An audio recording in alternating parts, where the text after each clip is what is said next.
وإيتاء ذي القربى وينهى عن الفحشاء والمنكر والبغي. صدق الله العظيم. مولاي صل وسلم دائما ابدا على حبیبک خیر الخلق کلہم. سامعین محترم، دوستو، بھائی بزرگوں، آج ہم نے نماز تراویح میں 14ویں پارے کے آخری پاؤں سے 15ویں پارے مکمل تک سماعت کیا ہے.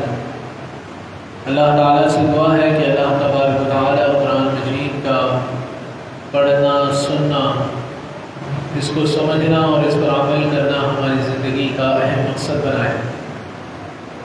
سامعین محترم، جو آیت مبارکہ میں نے آپ کے سامنے تلاوت کی ہے، یہ جامع ترین آیت کریمہ کہلاتی ہے. حضرت عبداللہ ابن مسعود رضی اللہ تعالیٰ عنہ فرماتے ہیں کہ قرآن کریم کی یہ آیت خیر و شر سب کو شامل ہے. یعنی فرمایا خیر و شر کی سب سے زیادہ جامع آیت کریمہ یہی ہے. یہ وہ آیت ہے جسے سن کر ولید بن مغیرہ جیسے دشمنان اسلام بھی تعریف کرنے پر مجبور ہو گئے تھے. یعنی قرآن پاک کی یہ وہ عظیم آیت مبارکہ ہے جس پر دشمنان اسلام بھی تعریف کرنے پر مجبور ہو گئے تھے. دلچسپی بڑھ جانی چاہیے کہ یہ آیت کریمہ کتنی مخصوص ہے، اور اس کی دلچسپی بڑھانے کے لیے ایک اور وجہ بھی سماعت کیجیے. یہ اتنی عظیم آیت مبارکہ ہے کہ حضرت عمر بن عبدالعزیز رحمۃ اللہ تعالی کے زمانے سے اسے ہر خطیب نماز جمعہ کے خطبہ میں پڑھتا ہے. آپ نے سنا ہوگا ان اللہ یأمر بالعدل والاحسان وایتاء ذی القربى وینہی عن الفحشاء والمنکر والبغی. اسے پڑھتے ہیں. یہ سورہ نحل کی آیت نمبر 90 ہے. اس آیت میں 3 باتوں کے کرنے کا حکم ہے اور 3 باتوں سے منع کیا گیا ہے. لیکن بہت جامع آیت کریمہ کہ اللہ تبارک و تعالیٰ نے یہ جو 3 باتوں کے کرنے کا حکم دیا ہے، وہ کرنے سے انسان اللہ تعالیٰ کے قرب کو حاصل کر لیتا ہے، اور جن 3 باتوں سے روکا گیا ہے ان سے رک کر وہ دنیا کا بہترین انسان بن جاتا ہے. تو لہذا وہ 3 باتیں کیا ہیں جن کا اللہ تبارک و تعالیٰ نے کرنے کا حکم دیا ہے؟ فرمایا عدل. دوستو، یہ عدل بہت بڑی چیز ہے. ہر ایک کے ساتھ ایک طرح پیش آنا. مسلمان کا بھائی ہے، یہ واضح فرما کر حضور علیہ السلام نے ہر چھوٹے بڑے کا فرق ختم کر دیا، اور عدل کریم صلی اللہ علیہ وسلم نے لوگوں کے ذہن میں ڈال دیا. ہر معاملے میں عدل کیا جائے گا. دوسرا فرمایا احسان. آج جس کی بڑی کمی ہے، آج اگر ہم کسی کے ساتھ اچھائی کرتے ہیں تو جتلا بھی دیتے ہیں. اگر ہم جتلائیں نہیں نا تو وہ ہمارے لیے نجات بن جائے. تو فرمایا احسان کرو، اس سے اللہ تعالیٰ کی قربت حاصل ہوتی ہے. لوگ اپنے ہوتے ہیں. جب آپ کسی کے ساتھ احسان کریں گے تو آپ کے لوگ قریب ہو جائیں گے. اور تیسری فرمایا قرابت داروں کو دینے کا حکم. یہ بڑی کمال کی بات ہے. سب سے پہلے آپ کے جو قریب ہے آپ اس پر خرچ کریں گے. ایک مرد کے سب سے زیادہ قریب کون ہوتا ہے؟ اس کی ماں سب سے زیادہ قریب ہے. پھر اس کے بعد ماں باپ کے بعد اس کے بیوی، بچے، بہنیں، بھائی، یہ سب اس کے قریب ہیں. پھر چچا، ماموں، خالو، یہ سارے رشتے. پھر چچا زاد، ماموں زاد، خالہ زاد، یہ سارے قرابت دار کہلاتے ہیں. تو فرمایا ان کو دینے کا حکم. آج اگر ایک خاندان میں اللہ تعالیٰ ایسا ضرور رکھتا ہے جس کے پاس مالیت اچھی ہوتی ہے، اگر وہی اپنے خاندان کا خیال رکھ لے تو پھر ہر شخص اللہ تعالیٰ کی طرف سے کسی بھی طریقے کا محتاج نہیں رہے گا۔ اللہ تعالیٰ ایک نہ ایک کو ضرور مال دیتا ہے، اور یہ چیزیں اللہ تعالیٰ نے قرآن مجید کے اندر ہی بیان کر دی ہیں۔ تو یہ واضح ہمیں حکم دیا جاتا ہے کہ ہم اپنے خاندان میں جھانکیں، ہم اپنے خاندان کو جوڑ کر رکھیں، اور اس طرح ہے جس طرح اللہ تعالیٰ نے انہیں بنانے کا حکم دیا ہے، اور فرمایا اس قطع تعلق ہی نہیں کرنا، جیسے کہ پیچھے بھی ہم نے سنا تھا کہ قطع تعلقی کو اللہ تعالیٰ پسند نہیں کرتا۔ اور فرمایا 3 باتوں سے منع کیا گیا ہے۔ وہ 3 باتیں کون سی ہیں؟ فحشا، یعنی سب سے زیادہ غلط چیز، یعنی کہ فحاشی، گندگی۔ اللہ تعالیٰ نے چاہے وہ زبان سے ہو یا وہ عمل سے ہو، دونوں باتیں اس کے اندر آئیں گی۔ فرمایا فحشا یعنی فحاشی کو اللہ تعالیٰ نے ختم فرمایا ہے۔ اور دوسری چیز منکر، منکر ہر وہ عمل جس سے شریعت نے منع کیا ہے، یعنی ہر وہ عمل جسے شریعت نے روک دیا ہے، منع کیا ہے، یہ چیز جائز نہیں ہے، یہ چیز جائز نہیں ہے، وہ منکر کہلاتا ہے۔ اور بغض یعنی حد سے تجاوز کرنا۔ بغض کا مطلب کیا ہے؟ حد سے تجاوز کرنا۔ تکبر کرنے والا کیا کرتا ہے؟ حد سے تجاوز کرتا ہے۔ حسد کرنے والا کیا کرتا ہے؟ حد سے تجاوز کرتا ہے۔ ظلم کرنے والا کیا کرتا ہے؟ حد سے تجاوز کرتا ہے۔ یعنی کہ حد سے تجاوز کرنا کہلاتی ہیں دل کی بیماریاں۔ یہ دل کی بیماریاں ہے نا، حسد کرنا، جلنا، بغض رکھنا، کسی سے عداوت رکھنا، تو اس سے بھی منع کیا گیا۔ جب یہ تینوں باتیں انسان کے دل سے نکل جائیں گی تو دل آئینہ بن جائے گا۔ یہی 3 چیزیں تو ہیں جس میں آج شیطان نے گھیر کر رکھا ہے کہ وہ فحاشی کے اندر مبتلا ہوگا، نہیں تو وہ منکر ناجائز جو چیزیں جائز ہیں ان کا استعمال کرتا ہوگا، نمبر 3 بغض، حد سے تجاوز کرتا ہوگا۔ یہ تینوں چیزیں انسان کے دل سے نکل جائیں، دل بمثل آئینہ بن جائے گا، پھر اسے اس کے دل میں اپنا رب نظر آئے گا۔ تو یہ 3 باتوں سے جو منع کیا گیا ہے، اور شروع سے اب تک اس خطبے میں پڑھا جا رہا ہے، اور اسی لیے پڑھا جا رہا ہے کہ لوگ اس پر توجہ دیں، کہ 3 باتیں کرنا شروع کر دیں حقوق العباد میں، اور 3 چیزیں اپنے اندر سے ختم کر دیں، وہ اللہ تعالیٰ کے قرب و خاص میں کھڑے ہوں گے۔ تو اللہ تبارک و تعالیٰ ہمیں اس بات پر عمل کرنے کی توفیق عطا فرمائے اور طاقت عطا فرمائے۔ آگے چلتے ہیں دوستو، خوبصورت آیت مبارکہ۔ فرمایا سبحان الذی اسری بعبدہ لیلا من المسجد الحرام الی المسجد الاقصی۔ آقا کریم صلی اللہ علیہ وسلم کے معراج پر جانے کی اللہ تبارک و تعالیٰ نے پوری سورت اس آیت کریمہ میں بیان کر دی۔ یعنی فرمایا حضور نبی کریم صلی اللہ علیہ وسلم حتیم میں آرام فرما تھے، حضرت جبریل امین علیہ السلام تشریف لائے۔ مختصر اس واقعے کو سنتے ہیں، اور آقا کریم صلی اللہ علیہ وسلم سے عرض کی کہ اللہ تبارک و تعالیٰ آپ کو اپنے دربار میں بلا رہا ہے۔ آقا کریم صلی اللہ علیہ وسلم کے سینے مبارک کو چاک کیا گیا، دل مبارک کو نکالا گیا، اور اسے تشت میں رکھ کے سجایا گیا، حکمت سے لبریز کیا گیا، اور پھر آقا کریم صلی اللہ علیہ وسلم کو دل کو اپنی جگہ پر رکھ دیا گیا۔ دوستو اس حکمت سے بھی آپ کو سمجھ میں آتا ہے کہ جب دل پاک ہوتا ہے، اس دل میں ہی تو دین رہتا ہے، اس دل میں ہی تو رب آتا ہے، اور جب انسان کا دل پاک نہیں ہوگا تو پھر کیسے وہ اللہ تعالیٰ کے قرب کو حاصل کر سکتا ہے۔ اور آقا کریم صلی اللہ علیہ وسلم کا دل تو کمال تھا، لیکن اب اور کمال ہونا تھا کہ اسے رب کی قرب و خاص میں جانا تھا، تو اس حکمت سے لبریز کیا گیا میرے آقا کریم صلی اللہ علیہ وسلم کے دل کو۔ پھر حضور علیہ السلام کو مسجد حرام سے مسجد اقصی لے جایا گیا، وہاں صلی اللہ علیہ وسلم نے نشانیاں دیکھی اور انبیاء علیہ السلام کی امامت فرمائی۔ پھر وہاں سے آسمانوں کی طرف لے جایا گیا، درجہ بدرجہ آسمانوں میں انبیاء علیہ السلام سے ملاقات ہوتی رہی، یہاں تک کہ سدرۃ المنتہا، اور سدرۃ المنتہا کے بعد ایک مقام ایسا آیا کہ حضرت جبریل امین علیہ السلام نے بھی عرض کیا رسول اللہ صلی اللہ علیہ وسلم اس سے آگے جانے کی ہمیں اجازت نہیں ہے، یہاں تک بھی میں سدرۃ المنتہا سے آپ کے ساتھ اس لیے آپ پہنچا ہوں کہ آج آپ کو لے جانا تھا، ورنہ تو ہمیں اجازت نہیں ہے اگر میں اس سے آگے بڑھا تو میرے پر جل جائیں گے، آگے کا سفر آپ کا ہے۔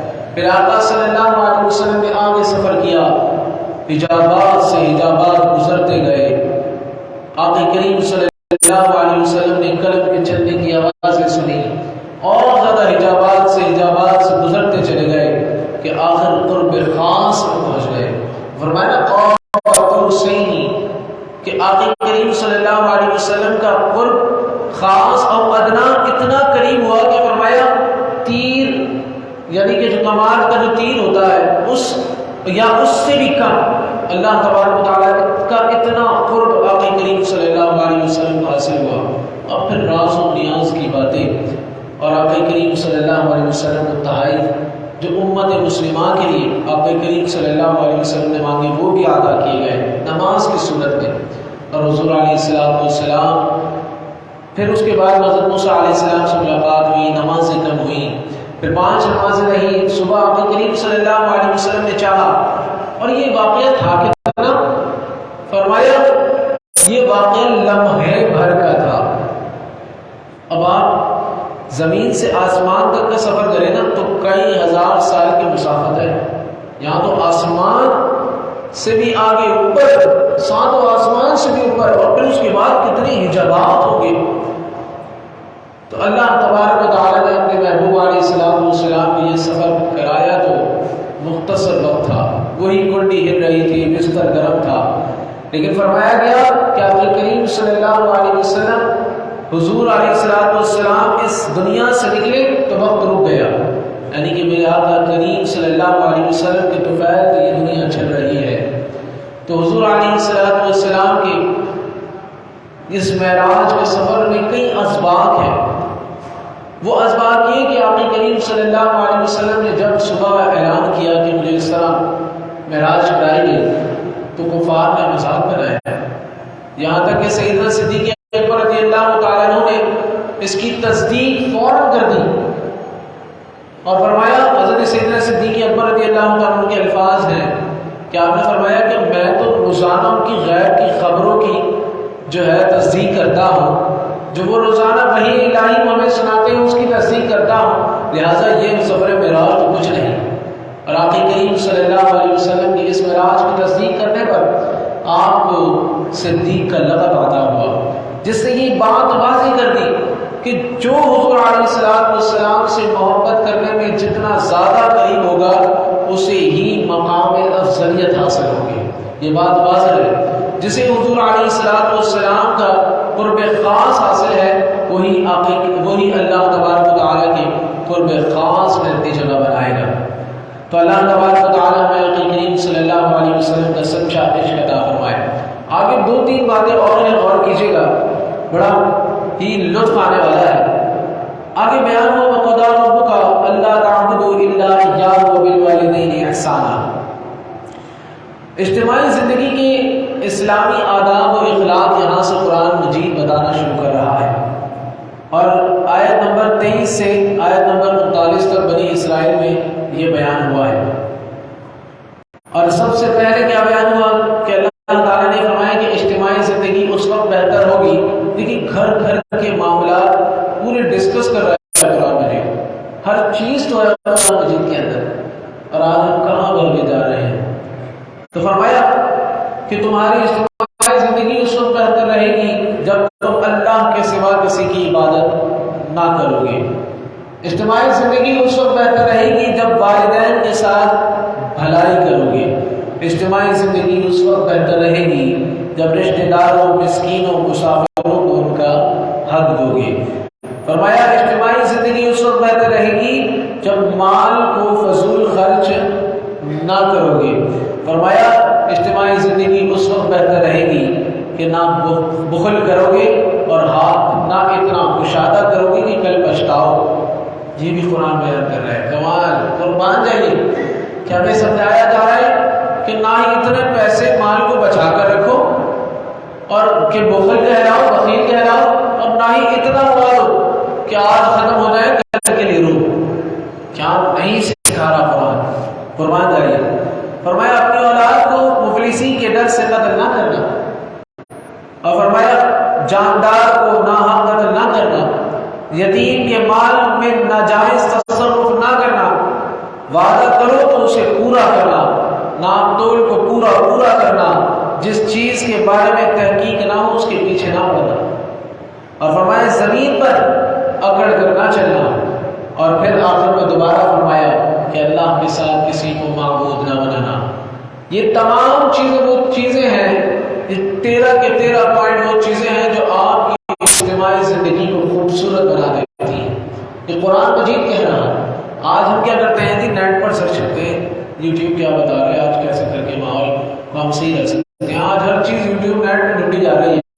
قرآن مجید کو اتنا پیچھے چھوڑ دیا ہم نے کہ آج ہم لوگ اپنے گھر کو بہتر بنانے کے لیے کیا کیا نئی نئی چیزیں تلاش کر رہے ہیں۔ تو اللہ تبارک و تعالی ہمیں قرآن مجید کو سیکھنے اور اس میں سمجھنے اور اس پر عمل کرنے کی توفیق عطا فرمائے۔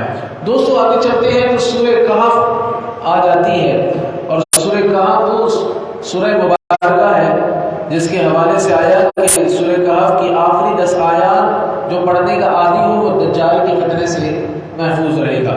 یہاں تک کہ جمعے کے دن یا رات میں سورہ کہف پڑھی جائے، کیونکہ نبی کریم صلی اللہ علیہ وسلم نے ارشاد فرمایا جو شخص جمعے کے دن سورہ کہف پڑھے گا اس کے لیے 2 جمعوں کے درمیان وہ نور سے منور کر دیا جائے گا۔ یعنی اتنا زیادہ اس کی جو ہے فضیلت ہے۔ اب آ جاتے ہیں اصحاب کہف کے واقعے کی طرف۔ کہف، اصحاب کہف کا جو یہ واقعہ ہے، یعنی یہ اللہ کے وہ نیک بندے ہیں کہ جن کے حوالے سے قرآن نے بیان کیا ہے۔ دقیق اس کا زمانہ تھا، یہ ظالم بادشاہ تھا، بڑا ظالم اور جابر تھا، اور بڑا نفرت کرتا تھا مسلمانوں سے، اور کہتا تھا کہ مجھے خدا مانو، اور اس نے اسلام کو ختم کرنے کی پوری طاقت لگا دی تھی۔ لیکن چند ایسے نوجوان تھے جنہوں نے اپنے اسلام کو بچانے کے لیے سوچا کہ کیوں نہ ہم غار کے اندر بنا لیں۔ غار کے اندر گئے، اللہ تبارک و تعالیٰ نے اچھا ان کے ساتھ پیچھے کتا بھی ہو لیا، انہوں نے ہٹانے کی کوشش کی لیکن وہ کتا نہ ہٹا، وہ ان کے ساتھ جاتا رہا۔ مفسرین نے یہاں تک لکھا کہ اللہ تعالیٰ نے اسے گویائی عطا فرمائی اور اسے کہا کہ میں تمہیں نقصان پہنچانے کے لیے نہیں بلکہ تمہاری حفاظت کے لیے تمہارے ساتھ جا رہا ہوں۔ یہاں تک کہ وہ غار کے اندر داخل ہوئے اور اللہ تبارک و تعالیٰ نے ان پر نیند طاری کر دی اور وہ 309 سال تک سوتے رہے۔ اس کی وجہ کیا تھی؟ اس کی وجہ یہ تھی کہ اللہ تعالیٰ نے ان کی ایمان کو محفوظ بھی رکھنا تھا۔ جو اپنے ایمان کو محفوظ رکھنا چاہتا ہے اس کا ایمان محفوظ رہتا ہے۔ یاد رکھیے، آج ہم جو کہتے ہیں نا جی دین پر چلنا بڑا مشکل ہو گیا، کیسے بچائیں اپنے ایمان کو، وہ اس واقعے سے سمجھ لیں۔ وہ زمانہ ایسا تھا کہ کاٹ دیتا تھا بندے کو، جو کلمہ پڑھتا تھا اسے کاٹ دیا کرتا تھا، لیکن انہوں نے اپنے ایمان کو بچانا چاہا، رب نے انہیں ایسی جگہ چھپایا کہ وہ عظیم تر اس وقت کے ولی کامل کہلائے۔ یہی نہیں فرمایا گیا کہ ان کے ساتھ جو کتا ہے وہ بھی جنت میں انسانی صورت کے اندر جائے گا، کیونکہ اس نے اللہ کے ولیوں کی حفاظت کی تھی۔ ایک وہ واحد کتا ہے کتوں میں کہ اللہ تبارک و تعالیٰ اسے جنت میں داخل کرے گا انسانی صورت کے اندر، جس سے پتہ چلتا ہے ولیوں کی حفاظت، ولیوں سے محبت اور ولیوں کی خدمت کرنے والے کو اللہ تبارک و تعالیٰ کس مقام اور کس درجے تک پہنچا دیتا ہے۔ یہ اللہ کے ولی اتنا عظیم تر مقام عطا کر دیتے ہیں کہ ایک کتے کو بھی کہ جو ناپاک ہے، نجس ہے، لیکن اللہ کے ولیوں سے محبت ہو گئی تو وہ بھی انسانی صورت میں کل بروز حشر جنت میں جائے گا۔ تو لہٰذا انہوں نے اپنے ایمان کو بچانے کے لیے اس غار میں بنا لی۔ اللہ تعالیٰ نے 309 سال تک انہیں سلا دیا۔ پھر اس کے بعد ایک ایسا زمانہ آیا جب مسلمان بادشاہ تھا، لیکن اس کے دور کے لوگوں نے قیامت کا انکار کر دیا تھا۔ وہ کہتے تھے کیسے مر کر دوبارہ زندہ ہو جائیں گے، اور اس بات کی فکر لاحق تھی۔ وہ رات رات بھر اللہ کے آگے ہاتھ اٹھاتا اور کہتے یا باری تعالیٰ یہ عجیب مسئلہ پیدا ہو گیا، ان کو میں کیسے یقین دلاؤں کہ موت کے بعد دوبارہ زندہ ہونا ہے۔ لہذا وہاں اللہ تعالیٰ نے ان غار میں اور اللہ کے ولیوں کو جگا دیا۔ اب جیسے ہی وہ جاگے تو ایک کو انہوں نے کہا کہ بھوک لگی ہے، تمہارے پاس سکے ہیں، تم جاؤ اور جا کر تم نے جو کل سکے کمائے تھے وہ سکے جو اپنا سامان بیچ کر تم لے کر آئے تھے ان سکوں سے کچھ کھانا تو لے کر آؤ۔ وہ اٹھا اٹھ کر اس غار میں سے نکلا اور جا کر اسے دیکھا کہ باہر کا تو ماحول ہی تبدیل ہے، یہاں تو امن ہے، لہٰذا وہ سمجھ نہ پایا، لیکن اللہ تعالیٰ نے ان کی حالت کو ایسا کر دیا تھا کہ لوگ سمجھ سکتے تھے کہ یہ بہت قدیمی لوگ ہیں، ناخن بڑے ہو چکے تھے، بال لمبے ہو چکے تھے۔ اللہ تعالیٰ نے کیونکہ زندہ رکھا تھا، جب زندہ رہتا ہے تو انسان کی چیزیں اعضاء بڑھتی ہیں، ان کے چہرے بھی اس طرح کے ہو گئے تھے، تو لہٰذا وہ ایک ٹھیلے پہ جا کر کھڑا ہوا، اس نے کہا روٹی لی اور اس کو وہ سکے دے دیے۔ اس نے کہا یہ تمہارے پاس کہاں سے آئے؟ تو بہت قدیمی سکے ہیں۔ تو کہا کہ یہ دنیا نوز کا زمانہ نہیں ہے، یہ کل ہی تو کما کے لایا ہوں میں۔ تو اس نے کہا نہیں، دنیا ہنسنے لگے، انہوں نے کہا اس کو تو زمانہ ہو گیا، لہٰذا تم تو مجھے کچھ اور ہی لگتے ہو۔ اسے پکڑا اور پکڑ کر بادشاہ کے پاس لے گئے۔ بادشاہ کو اس نے کہا ہم تو کل سوئے تھے، لہٰذا بادشاہ نے اس سے پوری تحقیق کی، اور تحقیق کے بعد وہ اس جگہ پر گیا جہاں پر باقی اس کے دوست تھے، اور جب وہ پہنچا تو واقعی ان لوگوں کو یہ بات سمجھ میں آ گئی کہ 309 سال تک سوتے رہے، اور اس طرح وہ مشہور ہو گئی بات، اور جن لوگوں کا عقیدہ خراب ہو چکا تھا ان کا عقیدہ بھی درست ہو گیا کہ موت کے بعد اللہ تعالیٰ دوبارہ زندہ کرنے پر قادر ہے، کہ جس طرح ان کو 309 سال کے بعد اٹھا سکتا ہے، اس طرح ہمیں دنیا سے جانے کے بعد بھی اللہ تبارک و تعالیٰ دوبارہ اٹھائے گا۔ لہٰذا وہ دوبارہ غار میں داخل ہوئے، اور اس کے بعد اللہ تعالیٰ نے ان پر موت طاری کر دی۔ اس بادشاہ نے اس غار کو بند کیا اور ان کے قرب و جوار میں مسجد بنا دی، اور پھر فرمایا کہ مسجد اس لیے بنائی ہے تاکہ لوگ اس مسجد میں آ کر عبادت کریں اور ان اللہ کے ولیوں کا فیض انہیں عطا ہو۔ تو لہٰذا پتہ یہ چلا، علماء کرام فرماتے ہیں مفسرین کہ اللہ کے ولیوں کے قرب و جوار میں جو مساجد ہوتی ہیں ان میں ان اللہ کے ولیوں کا فیض چھما چھم برس رہا ہوتا ہے۔ بندے کو چاہیے کہ ان مساجد میں آ کر اللہ تبارک و تعالیٰ کے آگے ہاتھ اٹھا کر ان اللہ کے ولیوں کے توسل سے دعا کرے۔ لہٰذا ہمیں وقت گزارنا چاہیے ایسی مساجد میں جہاں ہمارے مسائل ہیں، اگر ہمارے دوستوں کو بھی مسائل ہیں تو انہیں بھی دعوت دینی چاہیے کہ ہم ایسے علاقے میں رہتے ہیں جہاں اللہ کے نیک اولیاء ہیں، اور وہ یہاں پر آ کر خوب عبادت ہی کریں، اللہ تعالیٰ کو راضی کریں، اور ان اللہ کے ولیوں کے توسل سے وہ بھی دعا کریں تو اللہ تعالیٰ ان کے مسائل بھی حل فرمائے گا۔ تو اللہ تعالیٰ سے دعا ہے کہ اللہ تعالیٰ ہمیں بھی اولیاء کرام کی اسی طرح تعظیم کرنے کی توفیق عطا فرمائے، اور ان کے توسل سے ہماری بھی بخشش و مغفرت فرمائے، اور ان کے طریقہ کار پر ہمیں بھی آقا کریم صلی اللہ علیہ وسلم کو راضی کرنے کی توفیق نصیب فرمائے۔ الحمدللہ رب العالمین، الصلاۃ والسلام علی سید الانبیاء والمرسلین وعلی آلہ وصحبہ اجمعین۔ اللهم ربنا آتنا في الدنيا حسنة وفي الآخرة حسنة وقنا عذاب النار۔ اللهم أنت السلام ومنك السلام وإليك يرجع السلام، حينا ربنا في السلام وادخلنا دار السلام، تبارك ربنا وتعاليت يا ذا الجلال والإكرام۔ اللهم اغفر وارحم وأنت خير الراحمين، اللهم رب ارحمهما كما ربياني صغيرا، اللهم أنت حسنت خلقي فحسن خلقي، اللهم أعني على ذكرك